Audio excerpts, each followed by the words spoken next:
স্কুলে বই লেখা মানুষ মোহাম্মদ, এই বইগুলি যারা ইমানদারের হাতে পড়ে আগুন দিয়ে ফুটিয়ে লাও, যে কুত্তার বাচ্চা লেখছে এরা জবহর।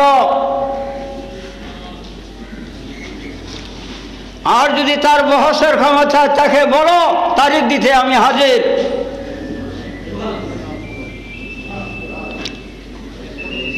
মেশকাত, তানবীরে মেশকাত একটা বাংলা হাদিস লেখছে, ঢাকার থেকে বাইরে গেছে।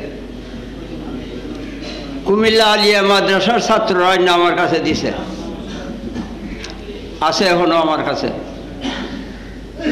এদের মধ্যে লেখছে তিনি আমাদের মতো রক্তে মাংসে গড়া ভুলভ্রান্তিতে ভরা একজন সাধারণ মানুষ ছিলেন। মোল্লায় লেখছে, এটা মোল্লা না, শয়তানের বাপ, শয়তানের বাপ। এই আগুন দিয়ে ফুড়ো ওইটা।